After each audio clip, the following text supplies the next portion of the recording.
May mga kwento talagang hindi mo gugustuhing marinig, pero kailangan mong malaman. Yung tipong akala mo ay simpleng tahimik na buhay lang, pero sa likod pala nito ay may sugat na pilit tinatakpan. Mga lihim na akala mong nalibing na, pero handang bumangon para sirain ang kasalukuyan. At sa oras na ito'y lumabas, wala nang makapipigil sa sakit na dala nito. Ang kwento natin ngayong gabi ay tungkol kay Dondon, isang panganay na handang isakripisyo ang lahat para sa pamilya. At kay Emu, isang lalaking misteryoso, may kakaibang paniniwala at may lihim na koneksyon sa nakaraan ni Dondon. Minsan, ang pinakamalalim na sugat ay hindi galing sa pagkabigo sa pag-ibig, kundi sa katotohanang huli mo nang nalaman. Isang lihim ang matagal nang ibinaon. At nang ito'y sumabog, winasak nito ang dalawang pusong nagmahal ng totoo. Pero, hindi pala dapat.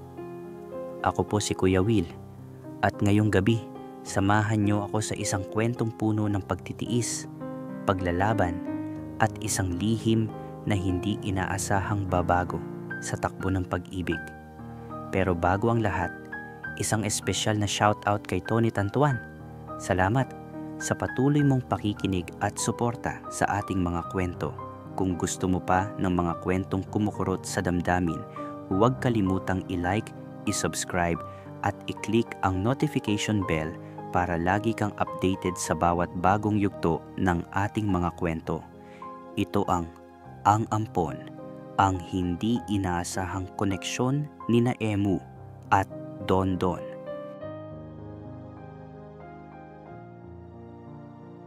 Kuya Will, bago ko simulan ang kwento ko, gusto ko munang ibahagi ang ilang mahahalagang salita. Respeto, pagmamahal, paggalang, edukasyon, at kahit anong uri ng estado ng bawat individual. Masarap magkaroon ng totoong kaibigan. Hindi yung kaibigan lang kapag may kailangan. Kapag ikaw naman ang may problema, sila pa ang unang iiwas. Ang taong may dangal, igagalang ka batay sa kabuuan ng pagkatao mo. Pero kapag ang tingin nila sa iyo ay mababa sa pamumuhay, ganun din ang trato nila sa iyo. Samantalang, yung mukhang mayaman, kahit hindi mo pa kilala, ang tingin agad ng iba ay marami kang pera. Ang kabaitan ng tao, siguro, may hangganan din. Masarap pakinggan ng mga papuri, pero ingat ka, baka may kailangan lang pala sila sa iyo. Idagdag mo na rin sa lakas ng loob ko, Kuya Will, kasama ng mga nakakarinig ng kwento ko, para lalo akong tumibay. Akala ko noon, matured na ako pagdating sa disiplina sa sarili, pero kulang pa pala. Kapag si Papa umuuwi sa bahay at may konting pagkakamali ang isa sa amin, siguradong damay lahat. Garter belt o sinturon ng sasalo ng puwit mo, may kasamang squat pa. Kapag sobra na ang palo, ako ang laging nagtatalaga sa sarili ko bilang tagapagtanggol ng mga kapatid ko. Kaya pati galit ni Papa, sa akin din bumabagsak. Masakit at mahapdi ang nakaraan ko, Kuya Will. Hindi ko alam kung ako ba ang itim na tupa sa pamilya, o ako ang bunga ng isang sumpa, o ako ang nagbayad ng utang sa kasalanan ng iba, o ako ang nagtama ng pagkukulang nila. Naranasan ko na rin ang uminom ng lason. Nabuhusan ko na rin ang sarili ko ng gasolina para lang ipakita kung gaano ko pinahahalagahan ng salitang respeto. Pero sa huli, ako pa rin ang lumabas na mali. Kahit sa paniniwala ko, tama ang ginagawa ko. Kuya Will, sa kwentong ito, hindi ko alam kung sino ang bida. Si Papa ba? O ako ba? Ikaw na lang po ang bahalang humusga.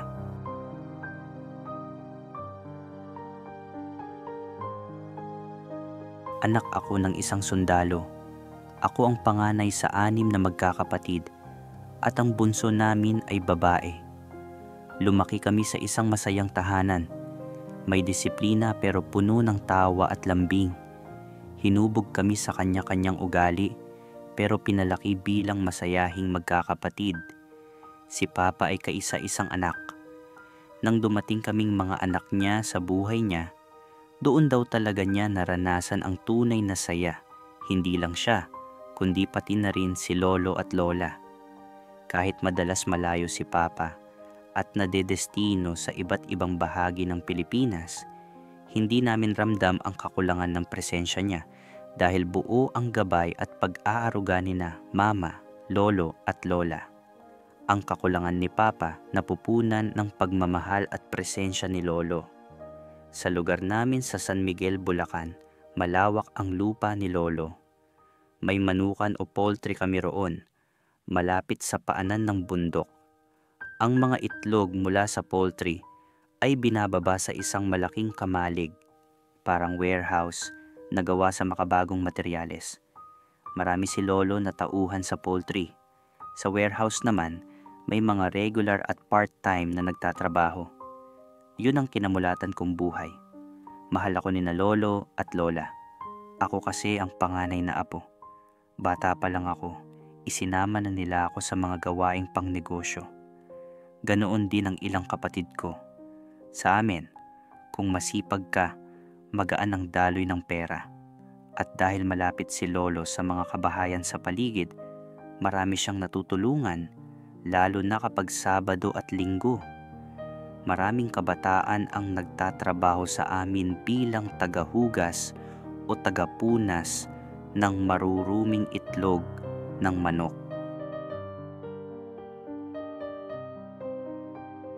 Kuya Will, tawagin mo na lang ako sa palayaw na Don Don. Nung ako ay second year high school, buwan ng Abril, summer noon, umuwi si Papa mula sa destino niya. Sigawan agad sa bahay. Sobrang saya naming magkakapatid. Ang una ko pang biro noon, yes, may mamamalo na naman sa amin. Tawanan kami agad ng mga kapatid ko. Pagbaba ni Papa mula sa owner type jeep, may naunang bumaba, isang batang medyo maitim, kayumanggi ang balat, makapal at tuwid ang buhok. Kasing tangkad lang siya ng sumunod kong kapatid. Papa, sino yan? Tanong agad ng bunso naming babae, nakilala sa pagiging madaldal. Kami naman ng isa kong kapatid, tahimik lang na nakamasid sa batang kasama ni Papa. Bless Papa, ang sabi ko. Saan si mama nyo? Agad na tanong ni Papa. Sagot ng bunso, nasa kusina po. Alam niyang darating ka, kaya ayun, pinagluluto ka ng itlog ng manok. Nagtawanan kaming lahat. Papa, hindi ka pa nga nagtatagal, binubola ka na agad ni bunso. Biro ko. Sabay yakap ni Papa kay bunso, sabay sabing, aba, iniwan ko na nga ang mga manok doon. Tapos dito, itlog na naman. Baka tubuan na ako ng balahibo niyan. Lalo kaming nagtawanan. Kaming ang buong pamilya. Sa aming magkakapatid, ako lang ang pinakamababa ang height, yung tatlo kong kapatid na lalaki. Halos pare-pareho sila ng tangkad. Mga 5 talampakan at 10, lahat mana kay Papa. Ako lang ang naiiba, 5 talampakan at 7 pulgada lang ang taas ko. Pero kung sa pagandahan ng lalaki, ako raw ang bida. Yun nga lang, medyo mahinhin ako. Pero sa kilos, pananalita at galaw, lalaki pa rin. Hindi halata. Kahit may bahid man ako, marunong akong magdala. Yung bunso naman namin, babae, pero matangkad din. Mga 5 talampakan at 8 pulgada. Kaya sabi nga ng mga kapitbahay at kakilala, ang popogi at gaganda ng mga anak ni Marlon. Pero kami, hindi namin yang ganong ramdam. Baka dahil simple lang kami. Ang sabi nila, nagmana raw kami kay Papa. Malakas ang karisma, malakas ang appeal. Ngayon, Kuya Will, mapunta na tayo sa batang kasama ni Papa noong araw na yon. Pagkababa ni Papa sa owner type jeep, agad niyang inutusan si bunso. Oh, takbo ka kina Lolo at Lola.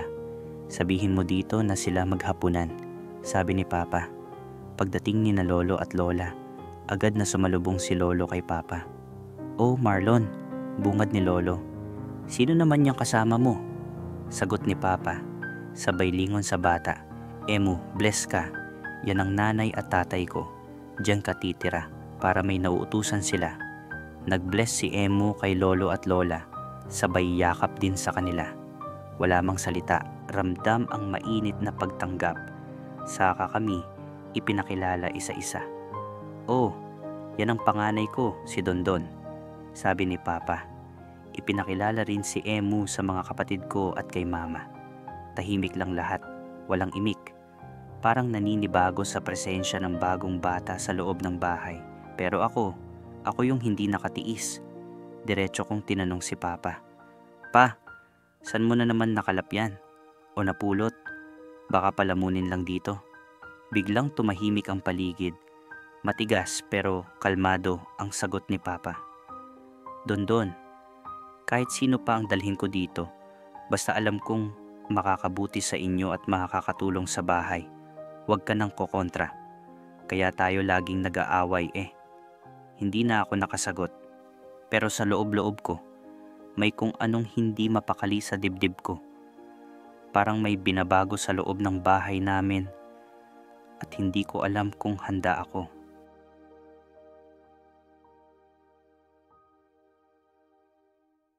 Pagkaupo ni na lolo at lola sa teres, agad na tinanong ni lolo si Papa. Anong year na yan, Marlon? Sumagot si Papa. Doon sa Palawan, pahinto-hinto ang pag-aaral nila. Malayo kasi ang eskwelahan, pero masipag yan. Pagdating ng pasukan, second year na siya. Nagsalita ako bigla. Aba Papa, kaedad lang pala sila ni Patrick, yung kasunod ko. Matanda ka lang ng ilang buwan sa kanya, sagot ni Papa. Doon kasi, mahirap ang pasok, saka hindi rin sila ordinaryong Pilipino. Sabat ni Bunso. Papa, kung hindi ordinaryong Pilipino, edi mas matanda pa sila sa atin.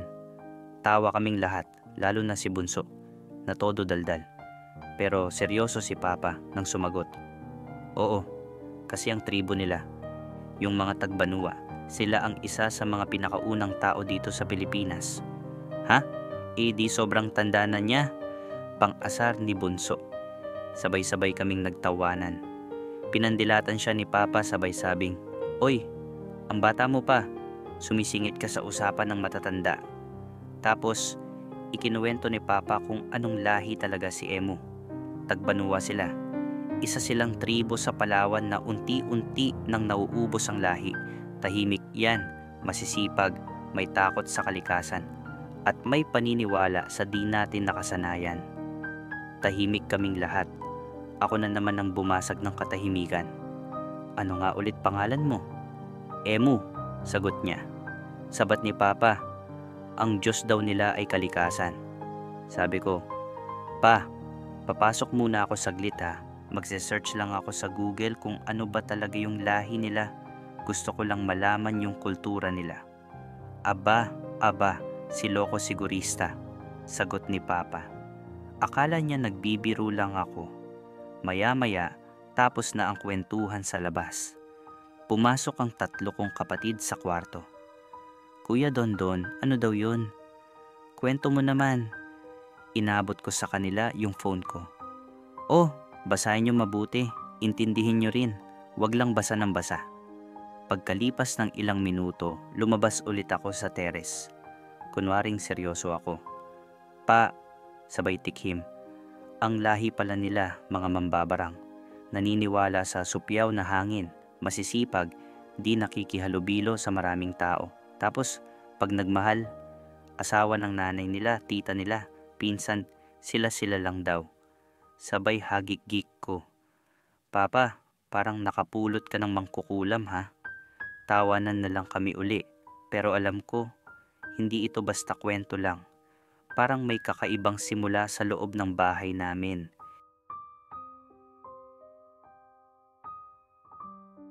Kinabukasan, maaga kaming nagpunta ng mga kapatid ko sa warehouse para tumulong.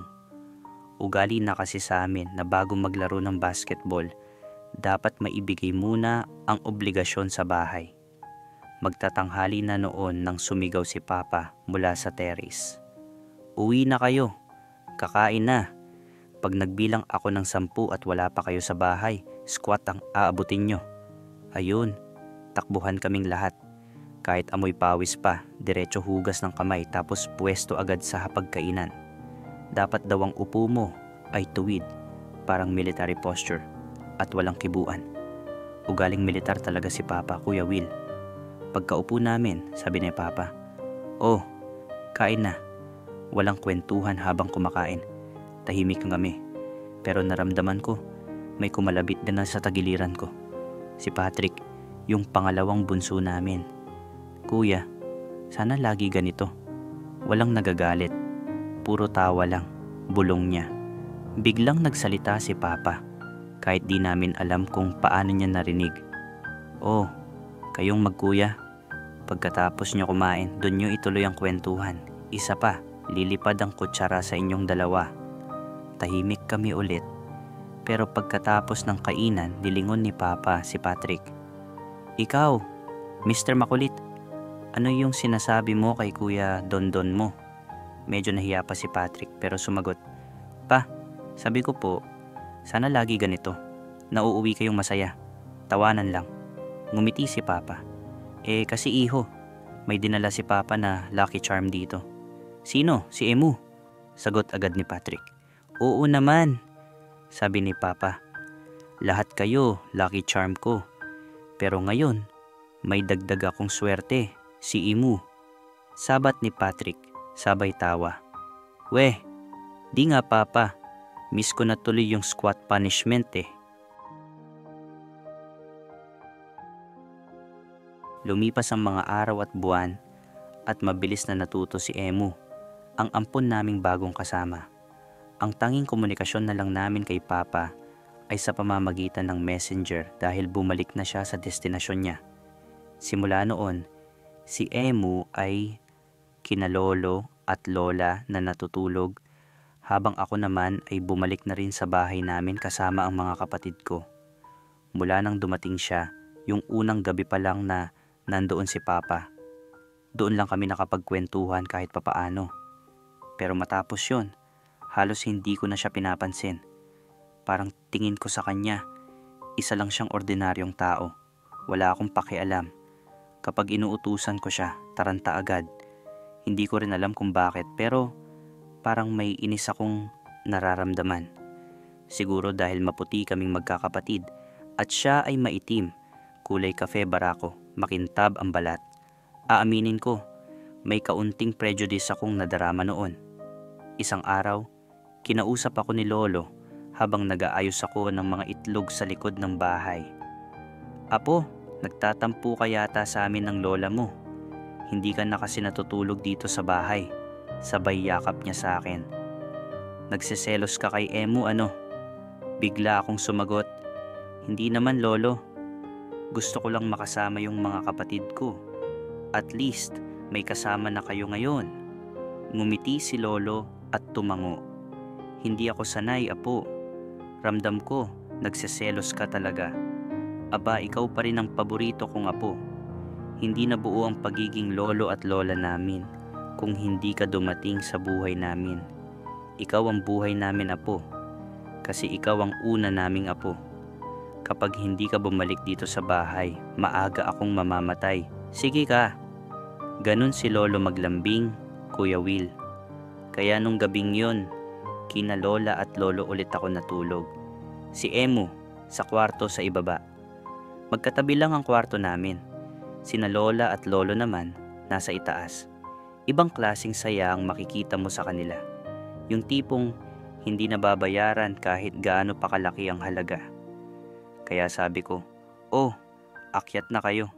Matutulog na rin po ako. Tatapusin ko lang itong mga order ng itlog para bukas para wala nang abala." Dahil sobrang dami ng orders, ginawan ko na agad ng resibo. Nang matapos ko na ang lahat, hindi pa rin ako makatulog. Kaya naisipan kong bumaba at pumunta sa warehouse. Sayang ang oras, sabi ko sa sarili ko. Pampaantok na rin. Hinati-hati ko ang mga itlog, sinipat inayos. Para kinabukasan, pagdating ng kliyente, buhat na lang agad at bayad.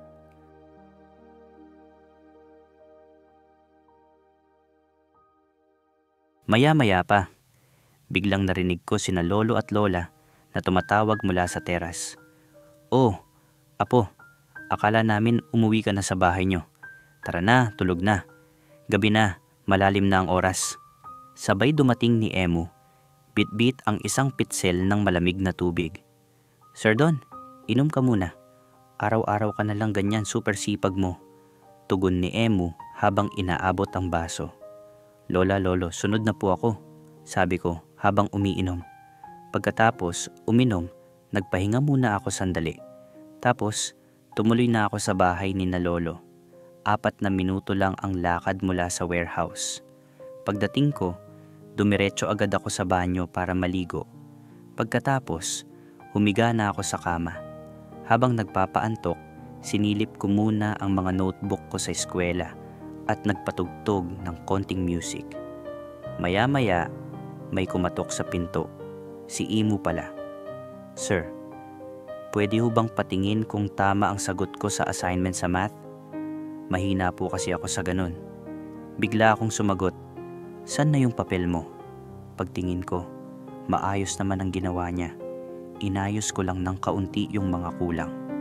"Sir Don, okay na po ba to?" Tanong niya ulit. "Oo, ayos naman," sagot ko. "Salamat po," sabi niya. "Emu, wag mo na akong tawaging sir. Para kang may mataas na tingin sa akin. Pareho lang naman tayong estudyante dito. Teka, ilang taon ka na nga pala ngayon?" "Sir, Brad, 16 na po ako." "Aba, magkaedad lang pala tayo. Ako rin, 16 na." "Late po kasi akong nakapag-aral, Brad," sagot niya. "Oo nga pala, nabanggit ni Papa yan sa kwento niya. Gets ko na. O siya, mula ngayon, Brad lang ang itawag mo sa akin. Hindi mo naman ako kapatid para tawagin akong kuya. At isa pa, huwag ka nang magpo sa akin. Hindi naman ako matanda. Brad lang. Ayos ba?" "Sige po." Sige Brad." Tugon niya sabay ngiti.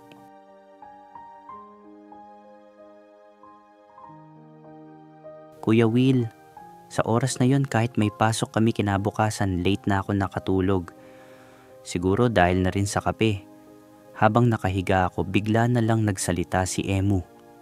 "Brad, may itatanong ako. Okay lang ba?" "Sige lang, wala naman problema," sagot ko. "Brad, sana makaklose din kita gaya ng mga kapatid mo. Ang babait nila. Lahi pala kayo ng mga gwapong lalaki, no?" Hindi ako nakaimik, ngumiti lang. "Brad, siguro ang ganda ng girlfriend mo," dagdag niya. Bigla akong napatingin sa kanya.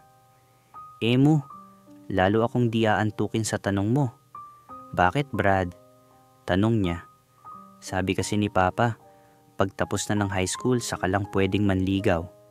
Ako naman ang nagtanong, "Ikaw, kumusta ang buhay mo dito? Di ka ba naninibago?" "Okay lang ako, Brad. Salamat sa kalikasan. Maganda ang buhay ko rito." "Ano namang kinalaman ng kalikasan sa usapan natin?" Sabay tawa ko. "Kasi Brad, ang Diyos namin ay kalikasan." Hindi na ako sumagot. Tumahimik na lang ako sandali. "Brad, nainom ka na ba ng alak?" Sunod niyang tanong. "Nainom na, patagulang." "Bawal pa kasi, baka malaman ni Papa." "Bugbog sarado na naman ako," sagot ko. Ako, Brad, oo. Sa tribo namin, edad 10 pa lang, manginginom na. Kami pa mismo ang gumagawa ng alak. Alam mo ba, galing yun sa puno ng nyog." "Ah, oo, yung tuba," sagot ko. "Tama," sabay tango niya. "Brad, may nililigawan ka na ba?" Tanong na naman niya. "Pangalawang beses mo na yan ah. Sabi na nga, bawal pa eh," sagot ko. Bakit yung 3 mong kapatid may mga syota na ata? Iba-iba pa nga yung mga babae na kasakasama nila. Lapitin sila ng mga babae. Nakakainggit eh." "Hayaan mo na sila," sagot ko. "Pero pag nagtanong si Papa sa'yo, huwag mong ipahamak mga kapatid ko ha. Ako makakalaban mo rito. Basta pabayaan mo na lang sila." "Brad, yung kuwintas mo, di ka ba nabibigatan? Parang ang kinang niyan." "Regalo yan ni Lolo. Tawag dito, silver," sagot ko. Pagtapos ka na ng high school, anong balak mong kuning kurso? Business management. Nandito naman negosyo ng pamilya, kaya sakto lang. Brad, isa pang tanong bago ako bumalik sa kama ko. Oh, ano yon? Pag gusto mo ng umibig, sabihin mo sa akin. Bibigyan kita ng magic. Napatingin ako sa kanya. Weh, di nga. Oo naman Brad. Yung pag-ibig na totoo, galing sa tribo namin. Tumawa ako ng medyo malakas. Wow ha, may alam ka pa palang magic. Loko ka rin talaga. Brad, gusto mong subukan? Para maniwala ka na may magic ako. Lalo akong natawa. Ang saya lang kausap. Pero bago pa man kami makapagtawanan ulit, biglang bumaba si Lola. Hoy! Magsitulog na kayo. Mag-aalas 12 ng gabi na. May pasok pa kayo bukas. Nagkatinginan kami ni Emu. Saka sabay-sabay kaming natawa. Tahimik nga lang, baka magalit si Lola.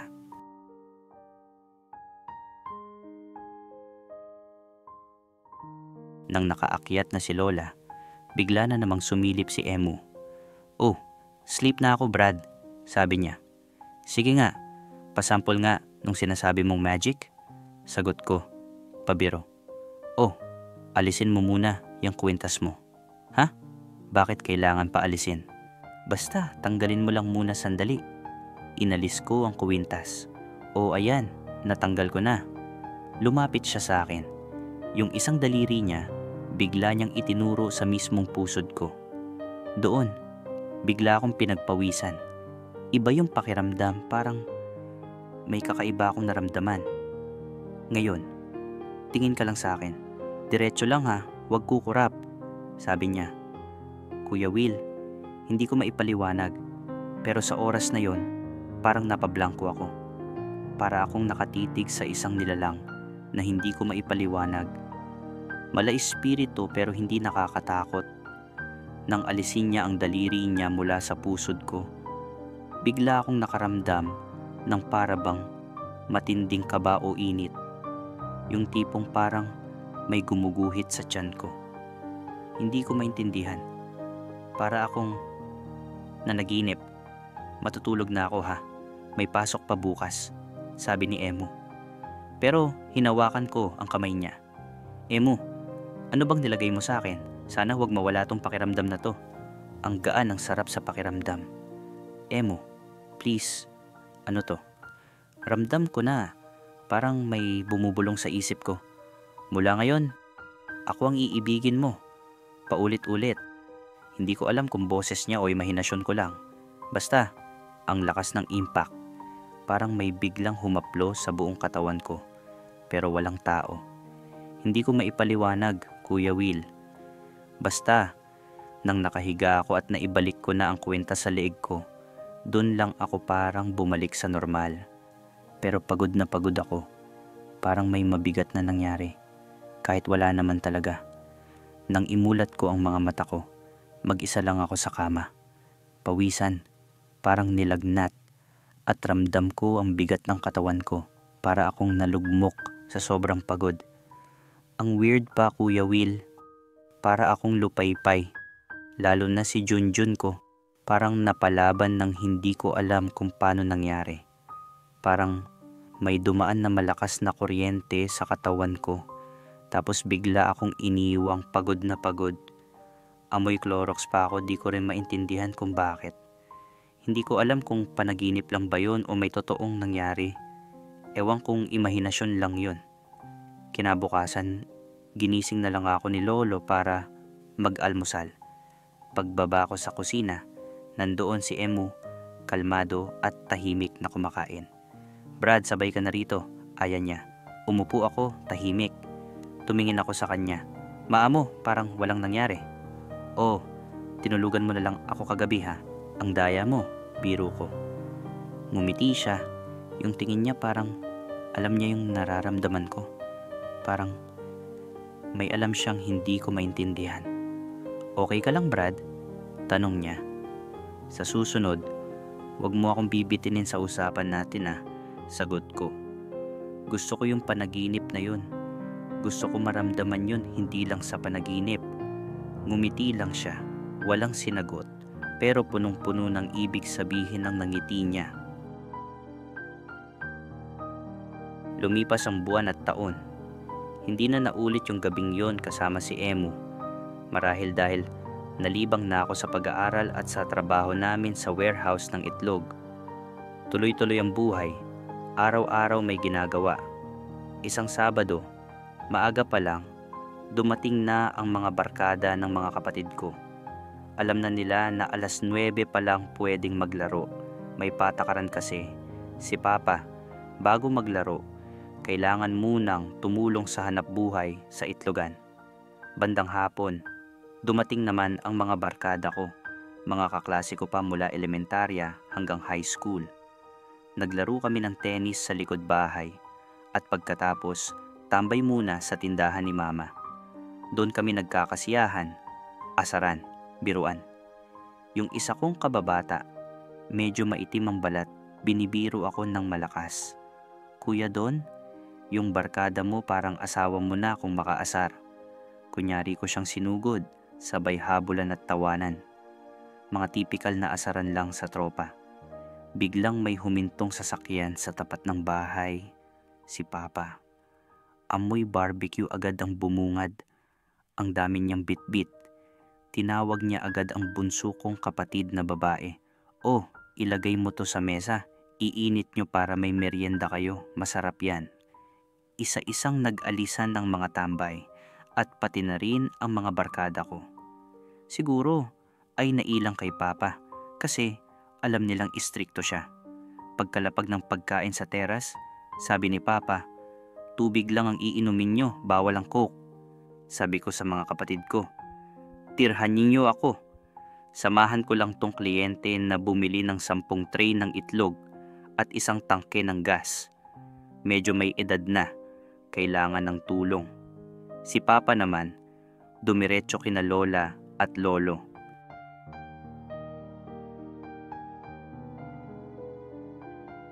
Pagbalik ko sa tindahan, tinulungan ko si Mama. Napansin niya, aba, ba't ang tahimik ng mga kapatid mo? Sagot ko, busog siguro. Maya-maya, bigla na lang sumigaw ang kapatid kong babae mula sa loob ng bahay. Mama, Mama, tulong, si Kuya Don, masakit yan ko. Naglabasan sila Mama at nakita naming nagsusuka na ang 4 kong kapatid. Napasigaw ako ng malakas, Papa, Papa, lahat sila sumusuka. Nang marinig ni Papa sa telepono, halos pasigaw ang sagot, food poisoning, anak ng... Dondon, takbo ka agad kina Lola at Lolo. Baka nakakain din sila ng dala ko. Bilis.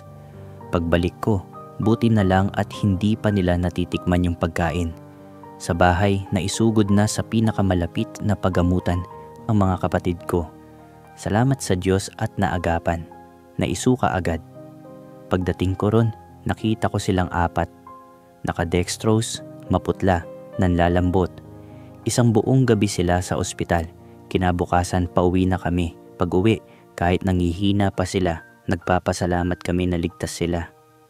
Pero Kuya Will, sa sobrang inis ko kay Papa, nilapitan ko siya at sabing, sa susunod Papa, bago ka magdala ng pagkain, sana man lang tignan mong maayos. Kung nalason tuluyan ang mga kapatid ko, hindi siya sumagot. Bigla niya akong sinampal malakas. Sino ka para pangunahan ako? Sigaw niya. Sagot ko, diyan naman kayo magaling eh. Sa pananakit, hindi ako lalaban Papa. Pero tandaan mo, mahal ko ang mga kapatid ko. Kahit gulpihin mo ako, tatanggapin ko. Basta para sa kanila. Sinuntok niya ako sa tiyan. Hindi ganun kalakas, pero ramdam ko ang bigat. Tama na. Yun na lang ang nasambit ko. Kuya Will, gabi na pero hindi ako nakatulog. Binantayan ko yung 4 kong kapatid. Napansin ko, yung dumi nila, amoy gamot na. Ibig sabihin, unti-unti nang nailalabas ang kinain nilang may lason. Si Papa at Mama, ayun, masarap na ang tulog sa kwarto nila. Pero nung si Bunso na babae ang nadudumi, kumatok ako sa kwarto ni na Mama. Mama, si Bunso po nadudumi. Bumangon naman agad si mama at siya na ang nag-asikaso. Pagkaraan ng ilang minuto, sumunod naman yung isa kong kapatid na lalaki. Tinatawag niya si Papa, pero sabi ko, "Ako na, tara sa CR, kaya ko na to." Habang inaakay ko siya, naamoy ko na hindi na mabaho, amoy gamot na lang. "Malinis na yan, tol," sabi ko. "Sandali, kuha muna ako ng boxer mo. Huwag ka munang tatayo, baka matumba ka." Papalabas na sana ako ng banyo para kumuha ng pamalit nang biglang sumulpot si Papa sa may pintuan. Tahimik lang siya. Si Papa naman hindi nagsasalita. Bulong ko sa isip ko. Sa kanya sinabi, "Don, anak, kaya hindi ako nag-aalala rito kasi alam kong andyan ka. Ikaw lang kayang-kaya muna. Matutulog na muna ako ha, ikaw na bahala sa mga kapatid mo." Hindi na ako nakasagot. Tumango lang ako. Pagbalik ko sa banyo, pinuhusan ko na ng tubig si Utol.